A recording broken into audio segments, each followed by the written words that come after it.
My God, can you feel the excitement? I am so excited to teach you this awesome trick.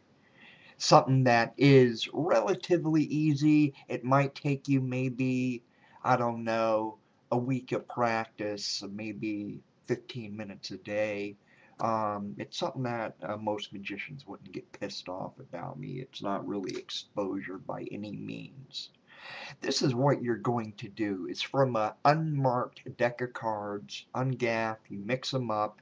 You put 4 aces in the deck. You fan them out, and then you pull out the aces. You can even call them out as you do that.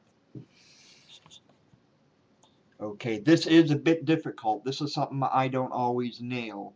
Sometimes I might get 3 out of them. This is my second take, honest to God. I got 3 out of them. Anyway, you got a deck of cards, all different, of course. Uh, give them a shuffle and a simple cut. All right. And you take the 4 aces, okay? You can see that.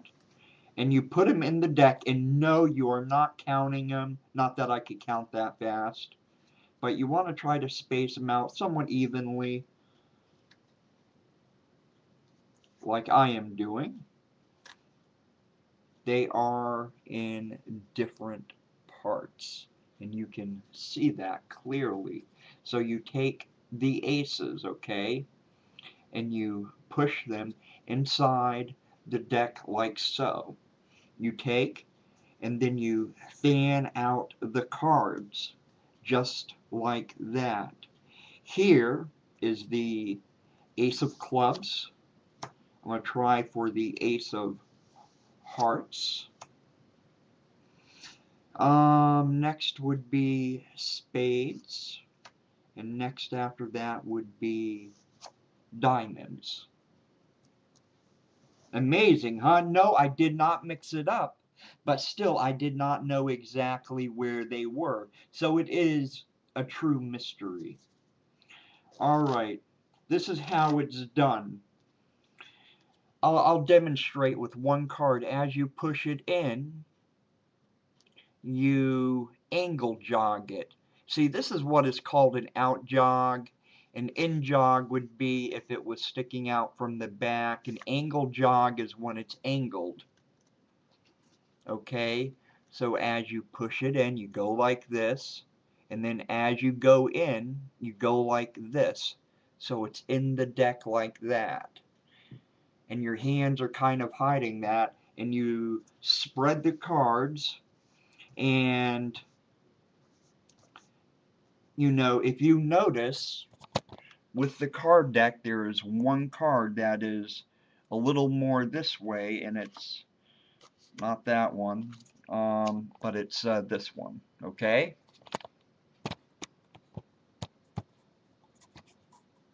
Like I said, you won't get this 100%. This is one that you will have to, and why is this screwing with me?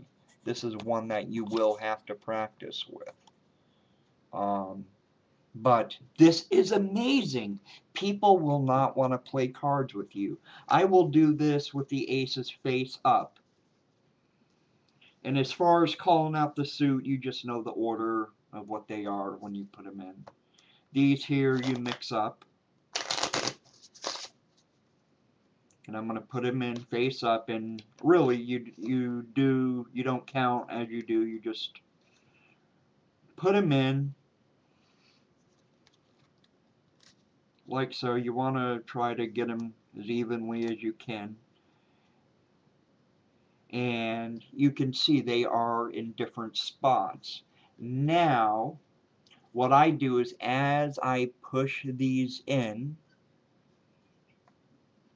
I go like this, and right before they go in, I side jog like that, okay?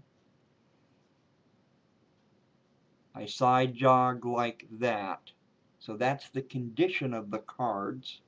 And then I just do a rapid table spread. Hopefully they are good enough.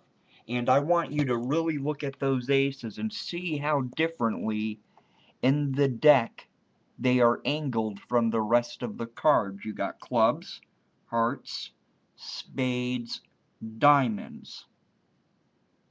Okay? And you call it estimation aces, as you aren't mixing the cards up. You know, you're putting them in, and you might want to patter about using the sensitivity of your fingertips. Maybe your fingertips have an affinity for the aces, but you want to really come up with a good presentation. And I will do this again. You know, you show a deck of cards all different. They're unmarked. That's very important. Um, while it's good to use a borrowed deck, because if you do this, especially if you're like naming the cards, you're like, oh, they're marked. Not that you could read even some of the best marked decks on the market that quick. You couldn't read the aces that quick, you know, like that. But you put them in.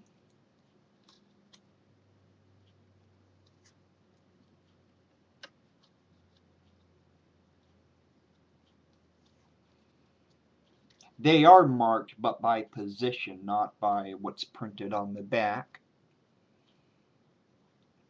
Okay, you go in, you do a angle jog,